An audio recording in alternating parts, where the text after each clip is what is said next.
शिव समा रहे मुझ में और मैं शून्य हो रहा हूँ। जय बोले दोस्तों, भोलेनाथ सबके साथ। तो गुरु भाई के 440 वोल्ट करंट अफेयर इस यूट्यूब चैनल में आप सभी का स्वागत है दोस्तों। तो दोस्तों आज दिनांक 21 फरवरी 2022 के महत्वपूर्ण करंट अफेयर्स देख लेंगे। तो चलिए शुरू करते हैं गुरु भाई के शानदार जबरदस्त जिंदाबाद लाजवाब 21 फरवरी 2022 के महत्वपूर्ण करंट अफेयर्स दोस्तों। तो दोस्तों हाल ही में 20 फरवरी को विश्व सामाजिक न्याय दिवस के रूप में मनाया गया।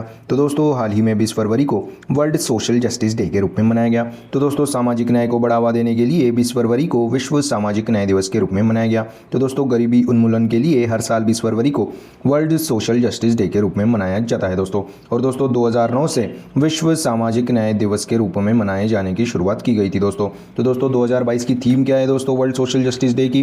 तो दोस्तों achieving social justice through formal employment, यह 2022 के विश्व सामाजिक न्याय दिवस की थीम रही है दोस्तों। नेक्स्ट पे चलते हैं। तो दोस्तों हाल ही में राजस्थान में करियर काउंसलिंग वर्कशॉप परामर्श 2022 को शुरू किया गया। तो दोस्तों राजस्थान के संस्कृति व संसदीय मामलों के राज्य मंत्री अर्जुन राम मेघवाल जी ने राजस्थान में करियर काउंसलिंग वर्कशॉप, जिसका नाम रखा है परामर्श 2022 को शुरू किया। तो दोस्तों राजस्थान के बीकानेर जिले क्षेत्र में स्टूडेंट्स के लिए, छात्रों के लिए मेगा करियर काउंसलिंग वर्कशॉप परामर्श 2022 को शुरू किया गया। इस वर्कशॉप में बीकानेर जिले के 1000 से अधिक प्राइवेट और सरकारी स्कूल में यह परामर्श नामक प्रोग्राम को शुरू किया गया दोस्तों। तो दोस्तों मेन फोकस किस पे रहा? तो मुख्यतः ग्रामीण क्षेत्रों के 1 लाख से ज़्यादा छात्रों ने इस वर्कशॉप परामर्श 2022 में पार्टिसिपेट किया। यह भारत में पहली ही बार हुआ है जब करियर काउंसलिंग वर्कशॉप में 1 लाख से ज़्यादा छात्रों ने पार्टिसिपेट किया है, भाग लिया है दोस्तों। तो दोस्तों हाल ही में राजस्थान में करियर काउंसलिंग वर्कशॉप, जिसका नाम परामर्श 2022 रखा है, उसको शुरू किया गया है दोस्तों राजस्थान के संस्कृति व संसदीय मामलों के राज्य मंत्री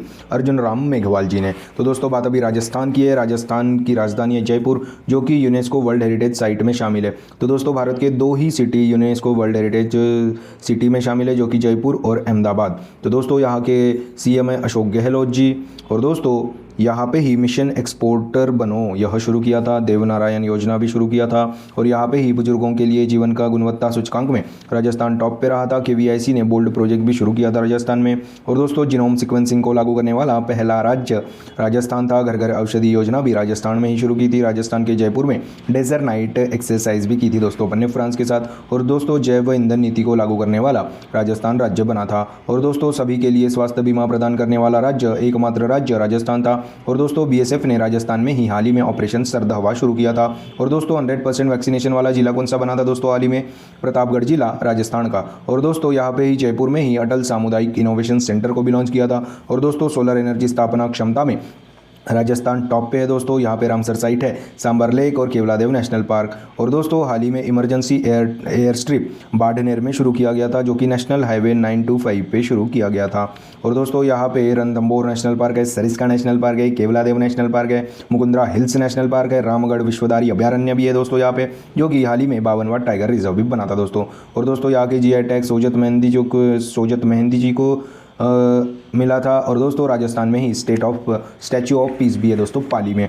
तो दोस्तों हाल ही में राजस्थान में करियर काउंसलिंग वर्कशॉप, जिसका नाम परामर्श 2022 को शुरू किया गया है दोस्तों। नेक्स्ट पे चलते हैं। तो दोस्तों हाल ही में देश की पहली मोबाइल बायोसेफ्टी लैब का उद्घाटन महाराष्ट्र के नासिक शहर में किया गया। तो स्वास्थ्य व कल्याण मंत्रालय ने देश की पहली मोबाइल बायोसेफ्टी लैब का उद्घाटन महाराष्ट्र के नासिक शहर में किया गया। तो दोस्तों biosafety level 3 containment mobile lab Maharashtra के नासिक में शुरू की थी। यह लैब नए उभरते वायरस संक्रमणों जो कि अधिक संक्रामक है, जो कि मानव के लिए हानिकारक है, उनकी जांच के लिए यह लैब को स्थापित की गई है, जिसका नाम है biosafety level 3 containment mobile lab है दोस्तों। और दोस्तों इस लैब को भारतीय आयुर्विज्ञान अनुसंधान परिषद के द्वारा डिजाइन और डेवलप किया गया है। तो दोस्तों देश के दूर दराज और वन क्षेत्रों तक पहुंचने में सक्षम होगी दोस्तों यह लैब। और दोस्तों ICMR यानी कि Indian council of medical research के विशेष रूप से प्रोफेशनल वैज्ञानिक मानव व पशु सोर्सेज से नमूनों का उपयोग कर प्रयोग की जाँच कर सकेंगे दोस्तों इस बायोसेफ्टी मोबाइल लैब में। और दोस्तों हाल ही में देश की पहली मोबाइल बायोसेफ्टी लैब का उद्घाटन महाराष्ट्र के नासिक शहर में किया गया था। नासिक से आपको कुछ याद आया? तो दोस्तों हाल ही में security printing and minting corporation of India limited ने महाराष्ट्र के नासिक और मध्य प्रदेश के देवास में 2 नई बैंक नोट प्रिंटिंग लाइन स्थापित की गई थी। और दोस्तों हाल ही में भारत का सबसे बड़ा bio CNG plant Madhya Pradesh के इंदौर में बना था, जो कि दक्षिण एशिया का सबसे बड़ा bio CNG plant Madhya Pradesh के इंदौर में शुरू किया गया था। हाल ही में भारत का सबसे बड़ा बायोमास आधारित हाइड्रोजन प्लांट मध्य प्रदेश के खंडवा जिले में बना। और दोस्तों विश्व का पहला सीएनजी टर्मिनल गुजरात के भावनगर पोर्ट पर बना। हाल ही में भारत का पहला एलएनजी प्लांट महाराष्ट्र के नागपुर शहर में बना है दोस्तों। तो दोस्तों हाल ही में देश की पहली मोबाइल बायोसेफ्टी लैब का उद्घाटन महाराष्ट्र के नासिक शहर में किया गया। दोस्तों नेक्स्ट पे चलते हैं। तो दोस्तों हाल ही में भारत सरकार यूनाइटेड अरब एमिरेट देश में एक आईआईटी स्थापित करेगा। तो दोस्तों अभी भारत सरकार 18 फरवरी 2022 को हस्ताक्षरित भारत यूएई व्यापार सौदे के एक हिस्से के रूप में यूएई में एक आईआईटी की स्थापना करेगा। तो दोस्तों यह पहली ही बार होगा जब Indian institute of technology IIT की स्थापना विदेश में होंगी दोस्तों। तो दोस्तों हाल ही में भारत सरकार यूएई देश में एक आईआईटी स्थापित करेगा। दोस्तों बात अभी यूएई की है जिसकी राजधानी है अबू धाबी, यहाँ की करेंसी है दिरहम दोस्तों। और दोस्तों हाल ही में कुछ यूएई की बातें आपको बता देता हूँ। तो दोस्तों हाल ही में यूएई ने 4.5 दिन काम करने की अट रखी थी दोस्तों अपने एम्प्लॉयज़ पे।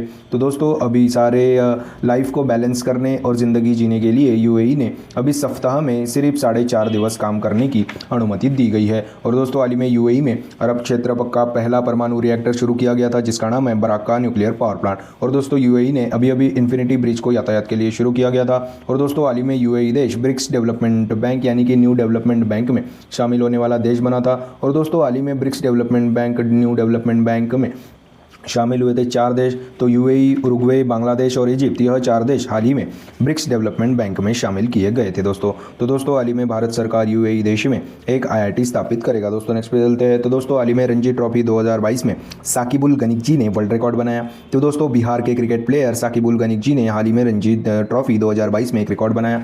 तो दोस्तों कोलकाता में खेले गए एक मैच में मिजोरम के खिलाफ खेलते हुए साकिबुल गनिक जी ने डेब्यू में शतक लगाने वाले पहले खिलाड़ी बन गए। उन्होंने 13 शतक बनाया दोस्तों, उन्होंने 341 रन बनाया।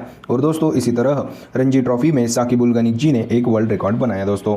तो दोस्तों हाल ही में क्रिकेट के बारे में आपको जानकारी दे देता हूं। तो हाल ही में सैयद मुश्ताक अली ट्रॉफी 2022 को तमिलनाडु ने जीता, कर्नाटक को हराकर। हिमाचल प्रदेश ने विजय हजारे ट्रॉफी 2021-22 को जीता, तमिलनाडु को हराकर। और दोस्तों मुंबई ने विजय हजारे ट्रॉफी 2020-21 जीती दोस्तों, यूपी को हराकर। तो दोस्तों हाल ही में रणजी ट्रॉफी 2022 में बिहार के क्रिकेट प्लेयर साकिबुल गनिक जी ने वर्ल्ड रिकॉर्ड बनाया जिन्होंने डेब्यू में शतक लगाने वाले पहले खिलाड़ी बन गए। दोस्तों नेक्स्ट खेलते हैं। तो दोस्तों हाल ही में आर्थिक विकास संस्थान के नए निदेशक डायरेक्टर के रूप में चेतन घाटी जी को नियुक्त किया गया। तो हाल ही में इंस्टीट्यूट ऑफ इकोनॉमिक डेवलपमेंट के नए डायरेक्टर निदेशक के रूप में चेतन घाटी जी को नियुक्त किया गया। तो दोस्तों अजीत मिश्रा का स्थान लेंगे चेतन घाटी जी। तो दोस्तों हाल ही में आर्थिक विकास संस्थान के नए निदेशक डायरेक्टर के रूप में चेतन घाटी जी को नियुक्त किया गया। और दोस्तों चेतन घाटी जी 2016 से लेकर 2020 के बीच में रिजर्व बैंक ऑफ इंडिया के पहले मौद्रिक नीति समिति के भी सदस्य रह चुके हैं दोस्तों। तो दोस्तों हाल ही में आर्थिक विकास संस्थान यानी कि इंस्टीट्यूट ऑफ इकोनॉमिक डेवलपमेंट के नए निदेशक डायरेक्टर के रूप में चेतन घाटी जी को नियुक्त किया गया है। दोस्तों नेक्स्ट पे चलते हैं। तो दोस्तों हाल ही में यूनाइटेड किंगडम देश ने करोड़पति निवेशकों यानी कि इन्वेस्टरों के लिए अपना गोल्डन वीजा रूट को समाप्त कर दिया था। तो दोस्तों करोड़पति इन्वेस्टरों के लिए यह एक आसान मौका था दोस्तों यूनाइटेड किंगडम देश में घुसने का। तो दोस्तों वहां पे पैसा भरो और यूके देश में घुस जाओ, ऐसा बहुत सारे करोड़पतियों ने किया था। लेकिन अब यूनाइटेड किंगडम देश ने करोड़पति निवेशकों इन्वेस्टरों के लिए अपना गोल्डन वीजा रूट को समाप्त कर दिया। तो दोस्तों यूनाइटेड किंगडम की गृह सचिव कृति पटेल जी ने यूनाइटेड किंगडम देश में अभी करोड़पति निवेशकों के लिए अपना गोल्डन वीजा रूट समाप्त किया, ऐसी घोषणा की है दोस्तों यूनाइटेड किंगडम की गृह सचिव कृति पटेल जी ने। और दोस्तों गोल्डन वीजा से कुछ आपको याद आया तो यूनाइटेड अरब एमिरेट्स देश भी गोल्डन वीजा देता है जो कि 10 सालों के लिए वैलिड होता है। तो दोस्तों हाल ही में यूके देश ने करोड़पति निवेशकों इन्वेस्टरों के लिए अपना गोल्डन वीजा रूट को समाप्त करने की घोषणा की है। दोस्तों नेक्स्ट पे चलते हैं। तो दोस्तों हाल ही में रोहित शर्मा जी को भारत के फुल टाइम टेस्ट कैप्टन के रूप में नियुक्त किया गया। तो दोस्तों अभी तक टेस्ट कप्तान विराट कोहली थे। और दोस्तों अभी तीनों फॉर्मेट यानी कि ओडीआई, टी20 और टेस्ट में तीनों फॉर्मेटों में रोहित शर्मा जी ही कप्तान हो गए दोस्तों। और दोस्तों हाल ही में साउथ अफ्रीका में टेस्ट सीरीज हारते हुए विराट कोहली जी ने संन्यास लिया था दोस्तों टेस्ट कैप्टनसी से, इसीलिए अभी रोहित शर्मा जी को भारत के फुल टाइम टेस्ट कैप्टन के रूप में नियुक्त किया गया है दोस्तों। और दोस्तों टेस्ट से याद आया, हाल ही में सेंचुरियन साउथ अफ्रीका में टेस्ट मैच जीतने वाली पहली एशिया टीम भारत बनी थी दोस्तों। तो दोस्तों हाल ही में रोहित शर्मा जी को भारत के फुल टाइम टेस्ट कैप्टन के रूप में नियुक्त किया गया है। दोस्तों नेक्स्ट पे चलते हैं। तो दोस्तों हाल ही में Kolkata night Riders IPL team ने श्रेयस अय्यर जी को अपने नए कप्तान के रूप में चुना गया। तो दोस्तों 2019-20 के सीजन आईपीएल में श्रेयस अय्यर जी दिल्ली कैपिटल के कप्तान थे। और दोस्तों अभी हाल ही में कोलकाता नाइट राइडर्स ने श्रेयस अय्यर जी को अपने नए कप्तान के रूप में चुना गया है दोस्तों। और दोस्तों वह फॉर्मर कैप्टन इयान मॉर्गन जी का श्रेयस अय्यर जी स्थान लेंगे। और दोस्तों हाल ही में लखनऊ सुपर जायंट्स और गुजरात टाइटंस 2 नई टीमें शामिल हो गई थी दोस्तों आईपीएल में। तो दोस्तों अभी आईपीएल 15 एडिशन में 10 टीमें खेलेगी, जो कि दो दोस्तों नई टीमें लखनऊ और गुजरात टाइटंस है। और दोस्तों हाल ही में लखनऊ सुपर जायंट्स के कप्तान केएल राहुल जी बने थे। हार्दिक पांड्या जी गुजरात टाइटंस के नए कप्तान बने थे। और दोस्तों आईपीएल के 2022-23 संस्करण के लिए टाइटल स्पॉन्सर होगा टाटा ग्रुप दोस्तों। तो दोस्तों हाल ही में कोलकाता नाइट राइडर्स ने श्रेयस अय्यर जी को अपने नए कप्तान के रूप में चुना गया है दोस्तों। नेक्स्ट खेलते हैं। तो दोस्तों हाल ही में सुरजीत सेनगुप्ता जी का निधन हुआ। तो दोस्तों फुटबॉलर सुरजीत सेनगुप्ता जी का निधन हुआ। तो भारतीय फुटबॉल टीम के पूर्व मिडफील्डर सुरजीत सेनगुप्ता जी का निधन हुआ। और दोस्तों ईस्ट बंगाल क्लब के दिग्गज फुटबॉल पटु सुरजीत सेनगुप्ता जी का हाल ही में निधन हुआ। तो दोस्तों भारतीय फुटबॉल टीम के पूर्व मिडफील्डर और ईस्ट बंगाल क्लब के पूर्व दिग्गज फुटबॉल पटु सुरजीत सेनगुप्ता जी का हाल ही में निधन हुआ दोस्तों। नेक्स्ट खेलते हैं। तो दोस्तों हाल ही में एसबीआई ने यानी कि स्टेट बैंक ऑफ इंडिया ने फाइनेंशियल ईयर 2022 में भारत की जीडीपी ग्रोथ रेट 8.8% रहने का अनुमान लगाया है। तो दोस्तों एसबीआई के रिसर्च रिपोर्ट इकोरैप ने अभी फाइनेंशियल ईयर वित्तीय वर्ष 2022 में भारत की जीडीपी ग्रोथ रेट 8.8% रहने का अनुमान लगाया दोस्तों। बात अभी एसबीआई की है। एसबीआई की हेडक्वार्टर मुंबई में है, जिसके करंटली चेयरमैन दिनेश कुमार खारा जी है। तो दोस्तों हाल ही में स्टेट बैंक ऑफ इंडिया ने फाइनेंशियल ईयर 2022 में भारत की जीडीपी ग्रोथ रेट 8.8% रहने का अनुमान लगाया है दोस्तों। नेक्स्ट खेलते हैं। तो दोस्तों हाल ही में रविश तिवारी जी का हाल ही में निधन हुआ। तो दोस्तों पत्रकार रविश तिवारी जी का हाल ही में निधन हुआ। तो यह इंडियन एक्सप्रेस में पत्रकार थे दोस्तों। तो दोस्तों हाल ही में पत्रकार रविश तिवारी जी का हाल ही में निधन हुआ दोस्तों। तो दोस्तों यह थे 21 फरवरी 2022 के महत्वपूर्ण करंट अफेयर्स। आज अपन क्या पढ़े उसकी एक बार रिवीजन कर लेते हैं। तो दोस्तों हाल ही में 20 फरवरी को विश्व सामाजिक न्याय दिवस यानी कि वर्ल्ड सोशल जस्टिस डे के रूप में मनाया गया। और दोस्तों हाल ही में राजस्थान में करियर काउंसलिंग वर्कशॉप जिसका नाम रखा है परामर्श 2022 का उद्घाटन किया गया, इसको शुरू किया गया है। और दोस्तों हाल ही में देश की पहली मोबाइल बायोसेफ्टी लैब का उद्घाटन महाराष्ट्र के नासिक शहर में किया गया। और दोस्तों हाल ही में भारत सरकार यूएई देश में एक इंडियन इंस्टीट्यूट ऑफ टेक्नोलॉजी यानी कि आईआईटी स्थापित करेगा। हाल ही में रणजी ट्रॉफी 2022 में बिहार के साकिबुल गणिक जी ने वर्ल्ड रिकॉर्ड बनाया। हाल ही में आर्थिक विकास संस्थान यानी कि इंस्टीट्यूट ऑफ इकोनॉमिक डेवलपमेंट के नए निदेशक डायरेक्टर के रूप में चेतन घाटे जी को नियुक्त किया गया। और हाल ही में यूनाइटेड किंगडम देश ने करोड़पति इन्वेस्टर्स के लिए अपना गोल्डन वीजा रूट को समाप्त कर दिया। हाल ही में रोहित शर्मा जी को भारत के फुल टाइम टेस्ट कैप्टन के रूप में नियुक्त किया गया। हाल ही में कोलकाता नाइट राइडर्स ने श्रेयस अय्यर जी को अपने नए कप्तान के रूप में चुना गया। हाल ही में दिग्गज फुटबॉल पटु सुरजीत सेनगुप्ता जी का निधन हुआ। हाल ही में स्टेट बैंक ऑफ इंडिया ने फाइनेंशियल ईयर 2022-23 में भारत की जीडीपी ग्रोथ रेट 8.8% रहने का अनुमान लगाया। हाल ही में पत्रकार रविश तिवारी जी का हाल ही में निधन हुआ दोस्तों। तो दोस्तों यह थे 21 फरवरी 2022 के महत्वपूर्ण करंट अफेयर्स। आशा करता हूँ आपको पसंद आए होंगे। अगर पसंद आए होंगे तो दोस्तों लाइक कर दीजिए, कमेंट कर दीजिए। और दोस्तों ऐसे ही day to day current affair classes, उनकी रिवीजन क्लासेस और जनरल नॉलेज क्लासेस पाने के लिए गुरु भाई के 440 वोल्ट करंट अफेयर इस चैनल को फॉलो कीजिए, सब्सक्राइब कीजिए। और दोस्तों one liner current affairs PDF पाने के लिए हमारे टेलीग्राम चैनल को फॉलो कीजिए दोस्तों। Link is in the description box below. This is गुरु भाई साइनिंग ऑफ।